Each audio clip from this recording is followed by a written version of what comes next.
British Advanced Pain Clinic, నొప్పి మాయం surgery దూరం. For appointments 91555563. నమస్తే, welcome to iDream inside politics with కవిత.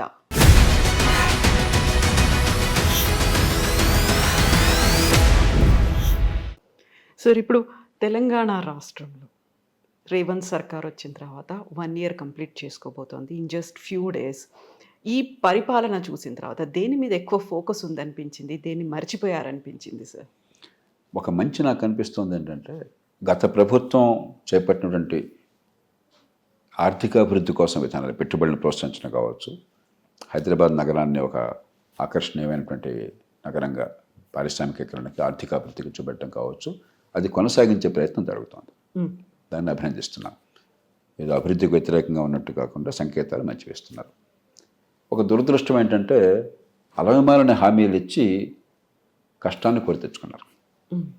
అప్పటికే గత ప్రభుత్వం ఉన్నప్పుడే చాలా పెద్ద ఎత్తున సంక్షేమ పథకాలు అమలైనాయి.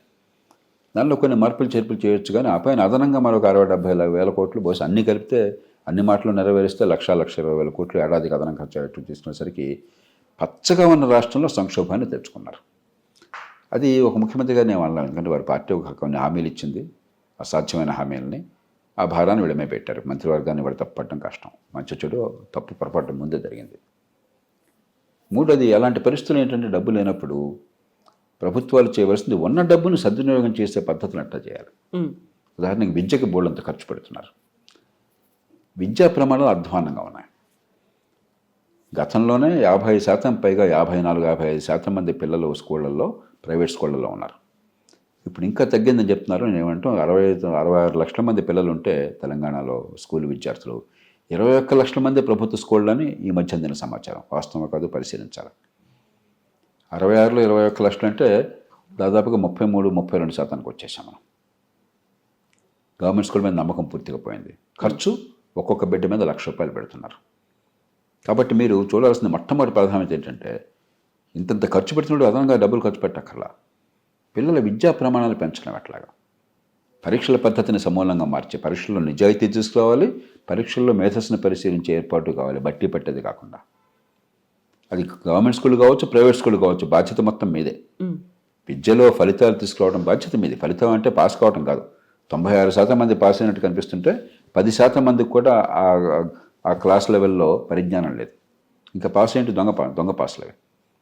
ఈ ప్రభుత్వం లెక్కలు చెప్తాను. నేషనల్ అచీవ్మెంట్ సర్వేలో గణితంలో కానీ సైన్స్లో కానీ 10-12% మందికి ఆ స్థాయికి తగ్గటువంటి పరిజ్ఞానం ఉన్నది.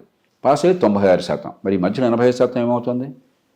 ఎందుకుంది అది అంతరం? దాన్ని పూరించే బాధ్యత ప్రభుత్వానికి. దీనిలో డబ్బులు ఖర్చు అక్కర్లా, పద్ధతుల్ని మార్చాలి. అలా కాకుండా ఎట్లా ప్రతి ఓట్ల మీదే మనం దృష్టి పెట్టి 11,000 మంది టీచర్లు రిక్రూట్ చేశాను అని ప్రచారం చేసుకుంటున్నారు. అసలు అంతమంది టీచర్లు అక్కర్లా. తెలంగాణలో విద్యార్థుల సంఖ్య ఏడాదికి తగ్గుతోంది. ఎందుకంటే జనాభా అదుపులోకి వచ్చి ఆ 14-15 ఏళ్ల లోపల ఉన్న పిల్లల సంఖ్య తగ్గిపోతుంది సమాజంలో. మంచిది అది. అలాంటప్పుడు నేను టీచర్లు ఎక్కువ ఎందుకు? ఇప్పటికే టీచర్లు మన పిల్లలకి సరిపడినంతమంది ఉన్నారు. 14-15 మంది పిల్లలకు ఒక టీచర్ ఉన్నప్పుడు అదనంగా టీచర్లు పెట్టడం ఇంత పెద్ద అంశంగా తీసుకొచ్చి ఇంత పెద్ద యాడ్స్ చేసుకున్నారని చెప్పండి. మీకు పరిపాలన మీద ఏంటి దృష్టి ఉంది? ఎన్నికల్లో ఓట్లు, దానికోసం ప్రజల్ని మభ్యపెట్టి గవర్నమెంట్ ఉద్యోగాలే పరిష్కారం అనే భావాన్ని చూపెట్టడం, ఫలితాలు రావు మళ్ళీ పిల్లలకి. విద్యారంగం అన్నది సామాన్యుల పిల్లలకి మంచి విద్య అందించడం కోసం, అంతేగాని కొంతమంది యువతకు ఉద్యోగాలు ఇచ్చి పని చేయకుండా కూర్చోబెట్టడం కోసం కాదు. ఏ రంగమైనా కూడా ఈ మౌలికమైన విషయంలో దృష్టిలో పెట్టాలి. అది కనుక చేసి ఆర్థిక క్రమశిక్షణ పాటించినట్లయితే ఉన్న యంత్రాంగాన్ని ఉపయోగించుకుని ఫలితాలు తీసుకురావడం, ఖర్చు పెట్టడం అంతనే కాదు, ఫలితాలు. మూడోది, ఈ ఆడంబరాలకు పోకుండా పొదుపరితనం పాటించడం. మూసి ప్రక్షాళన అన్నారు, సంతోషం. 1,50,000 కోట్లు అన్న మాట వచ్చింది, నా గుండె బేజారైపోయింది. చైనాలో ప్రపంచంలో అమెరికాకి దీటైన ఆర్థిక వ్యవస్థ, మనకు 5 రెట్లు ఉన్న ఆర్థిక వ్యవస్థ, చైనా దేశం మొత్తాన్ని ప్రభావితం చేసింది 3 Gorges ప్రాజెక్ట్. ఆ ప్రాజెక్టుకి అయిన ఖర్చు ఎంత ఉందో అంత మీరు ఒక చిన్ని రాష్ట్రంలో, ఒక పేద దేశంలో, చిన్ని రాష్ట్రంలో, ఒక నగరంలో, ఒక ప్రాంతంలో అంత ఖర్చు పెడతామని మాట్లాడుతున్నారు. సై మనకు అర్థం ఉందేమన్నా? అమెరికా లాంటి దేశం కూడా ఒక $20-30 బిలియన్ ఒక ప్రాజెక్టు ఖర్చు పెడతామంటే 100 సార్లు ఆలోచిస్తారు. మనకి డబ్బు అనేది లెక్క లేకుండా ఎక్కడో గాలిలోంచి వస్తుంది, ఒక కల్పవృక్షం ఉంది, కామధేను ఉందంటే ప్రవర్తిస్తున్నాం. గతంలో మీకు చేవెళ్ల ప్రాణహిత కావచ్చు, తర్వాత మార్చినటువంటి కాళేశ్వరం కావచ్చు, మరొకటి కావచ్చు, ఆనాడు కూడా ఇదే మాట చెప్పాను. అభివృద్ధి అన్నది ఊరికే నినాదం ఇచ్చే డబ్బు ఖర్చు పెట్టడం కాదు, పెట్టే ఖర్చు వచ్చే ఫలితం. ఎందుకంటే భారం అంతా ప్రజల మీద పడుతుంది, డబ్బులు కట్టాల్సిన వాళ్ళు. దీనివల్ల ఏమవుతుంది, డబ్బులు లేకుండా చేసుకోవడం చేత ఫీ రీఎంబర్స్మెంట్ ఎవరినైనా అడగండి మీరు తెలంగాణలో, డబ్బులు ఇవ్వట్లా. అదేమంటే గవర్నమెంట్ బేరాలు ఆడుతుందట, పాత బకాయిలను వదిలేసేయండి, మిగతాది మన బేరానికి వద్దామని చెప్పని. అట్లాగే ఆరోగ్యశ్రీ చెల్లింపులు సకాలంలో పెట్టలా. కనుక్కోండి మీరు ఒకసారి, నిజమో కాదో ప్రేక్షకులకు తెలుస్తుంది. నాకు కనుక సమాచారం సరిగ్గా అందకపోతే కరెక్ట్ చేసుకుందాం. కానీ డబ్బులు అందట్లా. అంటే ఉన్న సంక్షేమ పథకాల డబ్బులు వెళ్ళాలా. జీతాలకు గగనంగా ఉంది ఈ మధ్యకాలంలో. తెలంగాణ రాష్ట్రం ఏర్పడినప్పుడు దేశం మొత్తంలో అతి ఎక్కువ మిగిలిన రాష్ట్రం ఇది. ఎందుకంటే ఒక తరగని కానీ హైదరాబాద్ నగరం, మహానగరం ఒక చిన్న రాష్ట్రానికి సొంత ఆస్తి అయ్యేసరికి ఈ రాష్ట్రానికి చాలా మేలు చేకూరింది. ఆ మొత్తాన్ని మీరు వృధా చేసుకున్నారు. ఎట్లాగా? ఇప్పటికైనా మేలుకోకపోతే ఎట్లాగా? కాబట్టి ఆర్థిక క్రమశిక్షణ, ఉన్న డబ్బులతో ఫలితాలను ఎక్కువ తీసుకొచ్చే ఏర్పాటు, ఇంకా డబ్బులు ఎక్కువ ఖర్చు పెట్టడం కాకుండా పెట్టే ఖర్చుతో ఫలితం వచ్చేట్టు ఏర్పాటు చేయటం, ఈ రెంటి మీద దృష్టి పెట్టినట్టయితే రాష్ట్ర భవిష్యత్తు బాగుంటుంది. సార్, మీరు అన్నట్టుగా ఇప్పుడు ఆర్థిక క్రమశిక్షణ అనేది లేకపోవడం అనేది ప్రాజెక్టుల మీద ఎక్కువ ఫోకస్ పెడుతున్నట్టుగా అనిపిస్తోంది. మూసీతో పాటుగా అక్కడ బాపు ఘాట్లో బాపు ఐడియాలజీ సెంటర్, అతిపెద్ద విగ్రహాన్ని ఏర్పాటు చేస్తాము అనేది, 4th సిటీని ఏర్పాటు చేస్తాము, అక్కడ క్లస్టర్లు ఏర్పాటు అవుతాయి. ఇవన్నిటితో పాటుగా వాళ్ళు ఇచ్చినటువంటి హామీలు కూడా ఉన్నాయి. దళిత బంధు కావచ్చు, లేకుంటే రైతు రుణమాఫీ, రైతు బంధు, ఇలాంటివన్నీ కూడా ఉన్నాయి. అందరూ ఎదురు చూస్తున్నటువంటి హామీల అమలు అనేది ఎన్ని మార్క్స్ వేస్తారు సార్ ఓవరాల్గా? ఎలక్షన్ కాగానే నేను బహిరంగంగా చెప్పాను, అసాధ్యమైన హామీలు ఇచ్చారు, జరిగిందో జరిగిపోయింది. కొత్త ప్రభుత్వం చిత్తశుద్ధితో, అంచెనిష్ఠూరం కంటే ఆదినిష్ఠూరం మేలు. ఇదిగో డబ్బులు ఇవి, కొన్ని తెలుసో తెలియకో మేము హామీలు ఇచ్చాం, కొన్ని సాధ్యం, కొన్ని సాధ్యం కాదు. సంక్షేమం, అభివృద్ధి సమతూకం కావాలి. రాష్ట్ర భవిష్యత్తును గంగలో కలిపి తాత్కాలికంగా ఓట్ల కోసం డబ్బులు పంచిపెడితే ఉపయోగం లేదు. కాబట్టి ఇవి కొన్ని చేస్తాము, కొన్ని కొంచెం ఆలస్యం అవుతాయి. కానీ అంతకంటే ముఖ్యంగా ఆర్థికాభివృద్ధి కోసం ఇగో ఈ పనులు చేస్తాము అని ప్రజల ముందుకు వచ్చినట్టయితే అది సరైన పద్ధతి. కానీ తొందరపడి మాట ఇవ్వటము, మాట ఇచ్చాక నిజాన్ని చెప్పకపోవటము, చాలా విన్యాసాలు చేయటము, చివరికి ప్రజలు తిరస్కారానికి గురి కావటము ఎన్నో రాష్ట్రాల్లో చూస్తున్నాం మనం. రుణమాఫీ ఎందుకు మీరు ప్రకటించారు? ఎన్నిసార్లు రుణమాఫీలు జరిగినాయి? మీరు అప్పు చేసి ఈ రాష్ట్ర ప్రజల మీద అప్పుల భారం పెట్టి రుణమాఫీ చేస్తున్నారు. రుణమాఫీలు ఎన్నిసార్లు చేశారు కదా. 1991లో, 89, 90లో అప్పుడు తావు దేవీలాల్, పిపి సింగ్ ప్రభుత్వంలో మొట్టమొదటి రుణమాఫీ జరిగింది. ఆ తర్వాత ఎన్నో రుణమాఫీలు వచ్చినాయి, రాష్ట్రాల స్థాయిలో, జాతీయ స్థాయిలో ఎన్నో రుణమాఫీలు వచ్చినాయి. రైతుల పరిస్థితి ఎందుకు ఇంకా ఎట్లానే ఉంది? రైతులు ఇప్పుడు కూడా ఎందుకని బయట 5 రూపాయల వడ్డీలకి 10 రూపాయల వడ్డీకి తీసుకోవాల్సి వస్తుంది అప్పులు? విత్తనాల కొనుగోలు దగ్గర నుంచి. అంటే ఏమిటి? మీరు ఓట్ల వేటలో పడ్డారు తప్ప రైతుల సంక్షేమం గురించి పట్టించుకోవాలా. తాత్కాలికంగా తృప్తిపరిచి ఓట్లు పొందడమే బాధ్యతగా తీసుకుంటాను అంతే. వ్యవసాయం బాగు చేయాలనే ఆలోచన లేదు మీకు. వ్యవసాయానికి రోడ్ మ్యాప్ ఏమన్నా మీ దగ్గర? వ్యవసాయాన్ని ఆదాయాలు పెంచడానికి ఇదిగో ఈ పద్ధతులు ఉన్నాయి, ఈ రకంగా చేస్తున్నాం. వ్యవసాయం మంది పరిశ్రమలా పెంచుతున్నాం, ఎగుమతులు పెంచడం కోసం ఈ ప్రయత్నాలు చేస్తున్నాం. ఇదిగో ఈ రకమైనటువంటి ఎక్కువ విలువ ఉన్న పంట వచ్చేందుకు ఈ రకమైన ఏర్పాట్లు జరుగుతున్నాయి. ఏమో చెప్పండి నాకు ఒకసారి, నాకు అర్థమయ్యే చెప్పండి. అదేం లేదు. ఏదో పాతకాల పద్ధతులు రుణమాఫీ, మరొకటి రాష్ట్రం సర్వనాశనం అయితే కానీ చెప్పండి. ఇది ఒక్క రాష్ట్రానికి పరిమితం కట్ల, అన్ని రాష్ట్రాలు ఎట్లానే ఉన్నాయి. దీని నుంచి బయటపడాలి. ఆర్థిక అభివృద్ధి, సంక్షేమం సమతూకం ఉండాలి. ప్రభుత్వం పెట్టే ఖర్చుతో ప్రజలకు మంచి సేవలు అందించాలి. ఖర్చు కనిపిస్తోంది, జీతభత్యాల కోసం 10,000 కోట్లు ఖర్చు అయిపోతుంది, కానీ ప్రజలకు సేవలు అందట్లా. మనకు తెలుసు ఏం జరుగుతుందో, ప్రతిరోజు తెలుసు. కాబట్టి పెట్టే ఖర్చుతో ఫలితాలు రావాలి. ప్రజలు పన్నులు కట్టేది ఒక కప్పంలాగా కాదు, ఉమ్మడి సేవలు అందుతాయని చెప్పని. మీరు రాచరికం కాదు, ప్రజాస్వామ్య ప్రభుత్వం. ప్రజల సమ్మతితో, ప్రజల పన్నులతో మీరున్నారు అక్కడ. ప్రజలకు జవాబుదారీగా ఉండాలి. అది మర్చిపోయి రాచరికంలాగా ప్రవర్తిస్తుంటే ఖర్చు కనిపిస్తుంది, ఫలితం లేకపోతే ఎంతకాలం ప్రజలు సహిస్తారు? ఆ కోపం కసి అంతా కూడా ఎక్కడో కనిపిస్తుంది. మీరు ఇందాక భూసేకరణ అన్నారు. అసలు ముందు ప్రభుత్వం అంటే విశ్వాసం సన్నగిలినప్పుడు, కోపం కసి యంత్రాంగం మీద ఉన్నప్పుడు ఏదో రూపంలో కసి బయటపడుతుంది.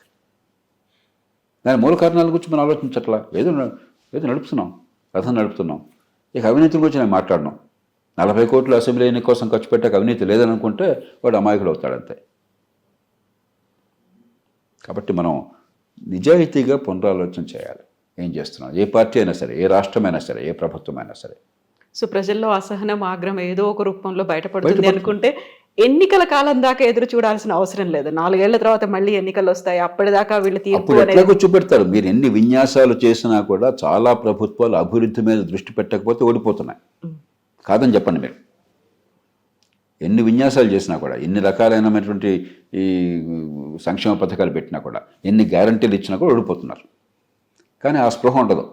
చచ్చిపోయేదాకా మనం ఉంటాం అన్న భ్రమతో బతికేసి రాష్ట్రాన్ని, దేశాన్ని నాశనం చేస్తున్నారు. మొట్టమొదటిది. రెండోది, ఎన్నికల దాకా కూడా జనం ఆగట్లా. ఈ సోషల్ మీడియా యుగంలో, ఈ టీవీ యుగంలో వందల ఛానల్స్ ఉన్నాయి, 100 యూట్యూబ్లు ఉన్నాయి, ప్లాట్ఫామ్స్ కనిపిస్తున్నాయి. మరి కసిని పెంచేవాళ్ళు ఉన్నారు, కోపాన్ని పెంచేవాళ్ళు ఉన్నారు, దాన్ని అస్త్రంగా ఉపయోగించుకునే వాళ్ళు ఉన్నారు, రకరకాల రాజకీయ శక్తులు ఉన్నాయి, సామాజిక శక్తులు ఉన్నాయి. సహజంగా ఆందోళనలు, ఉద్యమాలు, హింస చెలరేగుతుంటాయి. కాబట్టి మనం రేపుని గురించి కొంచెం ఆలోచించండి. ఒక మాట అనే ముందు, ఒక పథకం చేపట్టే ముందు, ఒక హామీ ఇచ్చే ముందు రేపటిని గురించి ఆలోచించాలి. ఈ సమాజానికి మీ వల్ల మంచి చెడు ఆలోచించండి. అంతేగాని ఇప్పుడు పబ్బం గడుపుకుందాము, ఇవాళ ఓటు వస్తే చాలు, ఇవాళ నా మాట వస్తే చాలు, ఇవాళ ప్రచారం వస్తే చాలు, పేపర్లో హెడ్లైన్స్ వస్తే చాలు, రేపేమో చూసుకుందాం అనుకుంటే రేపు ఉన్నది పర్యవసానాన్ని అనుభవించాలి. సార్ ఇప్పుడు December 7th 1 year కంప్లీట్ అవుతోంది. ఎన్ని మార్క్స్ వేస్తారు సార్ మీరు 10కి?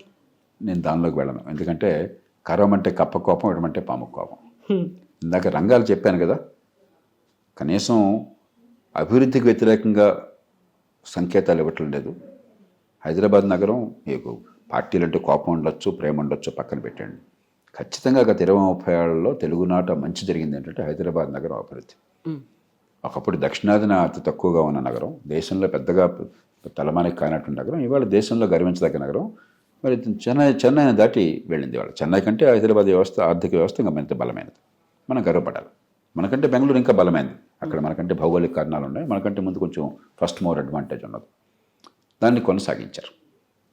చంద్రబాబు నాయుడు గారు దాన్ని ప్రారంభం చేసి గట్టి కృషి చేస్తే, రాజశేఖర రెడ్డి గారు కానీ, తర్వాత వచ్చిన కాంగ్రెస్ ప్రభుత్వాలు కానీ, టీఆర్ఎస్, బీఆర్ఎస్ కానీ, ఇప్పటి కాంగ్రెస్ ప్రభుత్వం కానీ దాన్ని కొనసాగించారు.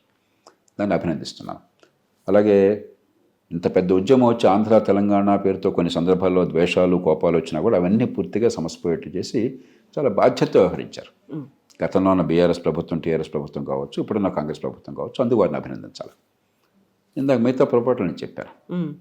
మనం ఎక్కడో చోట క్రమశిక్షణ లేకపోయినట్టయితే, సమతూకం లేకపోతే, ఎందుకు రేవంత్ రెడ్డి గారే బహిరంగంగా చెప్పినట్టుగా నేను సోషల్ మీడియాలో చూశాను.